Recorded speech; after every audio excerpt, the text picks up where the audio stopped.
আজি পাঁচটা প্ৰতিশ্ৰুতি আমি মুকলি কৰিছো। বহুতখিনি অধ্যয়ন কৰাৰ পিছত ৰাইজৰ লগত আলোচনা কৰাৰ পিছত আমি এই পাঁচটা প্ৰতিশ্ৰুতি দিছো আৰু পাঁচটা প্ৰতিশ্ৰুতিৰ পিছত ৰাইজ সমাজৰ বিভিন্ন বৰ্গৰ এটা কাহিনী আছে। যি আমাৰ প্ৰতিশ্ৰুতি আছিল যে বিনা স্বাৰ্থ মহিলাসকলে প্ৰত্যেক মাহত আঁচনি পাব, সুবিধা পাব। তাৰপিছত কাহিনীটো হ'ল যে আজিৰ তাৰিখত এগৰাকী মহিলা বিজেপি দলৰ কাম কৰিলেহে আঁচনি পায় অথবা নাপায়, কিন্তু আমাৰ দিনত সকলোৱে পাব। কংগ্ৰেছ হওক, অগপ হওক, বিজেপি হওক, আমাৰ দিনত সকলোৱে পাব। তাৰ দ্বিতীয় ভাগটো হ'ল যে মহিলাসকলৰ ক'লে যে আমি নিজৰ এটা ব্যৱসায় আৰম্ভ কৰিবলৈ বিচাৰোঁ। বহুতখিনি উজনি অসম, লখিমপুৰৰ মোৰ মনত পৰে এগৰাকী ছোৱালী আহিছে, কৈছে যে আমি আঁচনিৰ বাহিৰে আমি কিবা এটা ব্যৱসায় আৰম্ভ কৰিব পাৰোঁ। তেওঁলোকৰ বাবে আমি কৈছোঁ যে 50,000 টকা লৈ নিজৰ ব্যৱসায় আৰম্ভ কৰিব পাৰা বা বহল কৰিব পাৰা। দ্বিতীয় আমাৰ ওচৰত আহে জ্যেষ্ঠসকল। তেওঁলোকে কয় যে আজি আমাৰ এই পেঞ্চন, সীমিত পেঞ্চন লৈ আমি কি কৰিম। আমি তেওঁলোকৰ পেঞ্চন বৃদ্ধি কৰিছোঁ 1250 টকা প্ৰতি মাহত। আৰু যে যিদৰে মহিলা আৰু শিশুৰ কাৰণে বিশেষ চৰকাৰী বিভাগ থাকে, আগন্তুক দিনত মই নাজানো ভাৰতৰ বেলেগ কোনোবা প্ৰদেশত আছেনে নাই, কিন্তু আগন্তুক দিনত অসমৰ ভিতৰত জ্যেষ্ঠ নাগৰিকৰ বাবে আমি এটা বিশেষ চৰকাৰী মন্ত্ৰালয় আমি খুলিবলৈ আমি এটা সিদ্ধান্ত লৈছোঁ। তৃতীয় কথাটো হ'ল যে আজি এখন চৰকাৰ জাতি মাটি ভেটি নামত আহিলে, কিন্তু মাটি পালে আদানী আৰু আম্বানীয়ে। আমাৰ চৰকাৰ আহিলে আমি মাটি দিম দুখীয়া মানুহক, 10 লাখ খিলঞ্জীয়া থলুৱা মানুহক তেওঁলোকৰ একচনীয়া পট্টা, ম্যাদী পট্টা কৰা এটা বিশাল সিদ্ধান্ত আমি ল'বলৈ আৰম্ভ কৰিছোঁ। আমি বিভিন্ন ৰাজ্যত সুধিছোঁ, কোনোবাই 6 লাখ কৰিছে, কোনোবাই 7 লাখ কৰিছে, 10 লাখ এটা বিশাল লক্ষ্য লৈ আমি আগবাঢ়ি গৈছোঁ আৰু তাৰ কাৰণে বিশেষ নীতি নিয়ম আমি বনাবলৈ বিচাৰোঁ।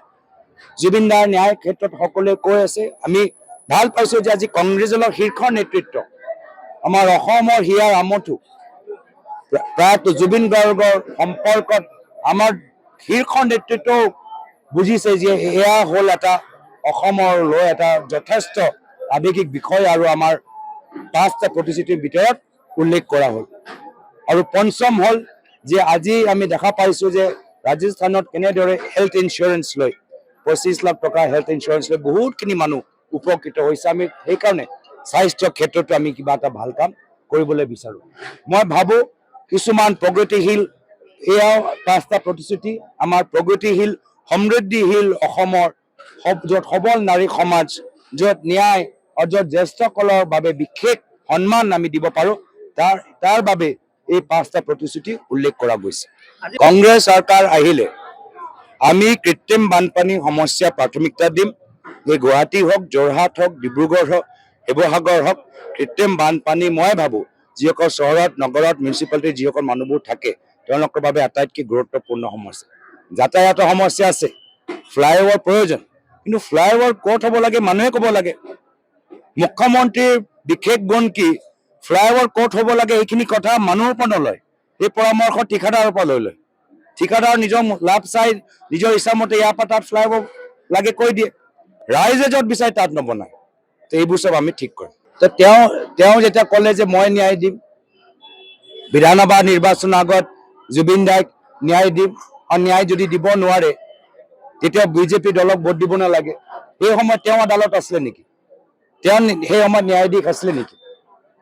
তো সেইকাৰণে আজি হিমন্ত বিশ্ব শৰ্মা ডাঙৰীয়া বিজেপি দলৰ ওচৰত কোনো বিষয় নাই। কি বিষয় ল'ব? মিয়া নামত ৰাজনীতি কৰিবলৈ বিচাৰে।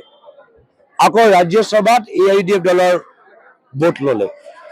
যিদিনা ৰাজ্যসভাত তেওঁলোকে AIUDF দলৰ কৰিমুদ্দিন বৰভূঞাৰ ভোট লৈ ৰাজ্যসভাত জিকিলে, সেইদিনা মিয়া সম্পৰ্কত ৰাজনীতি কৰা হিমন্ত বিশ্ব শৰ্মা ডাঙৰীয়া অধিকাৰ গুচি গ'ল।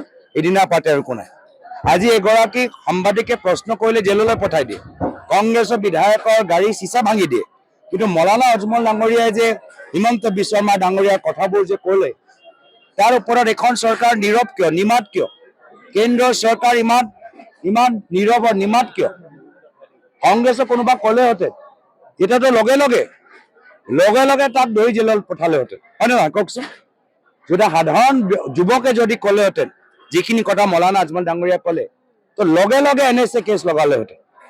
কিন্তু মৌলানা আজমল ডাঙৰীয়া কোৱাৰ কাৰণে এটা বিশেষ স্পেচিয়েল ট্ৰিটমেণ্ট, এটা বিশেষ ব্যৱহাৰ কিয় কৰা গৈছে আমি জানিবলৈ বিচাৰোঁ।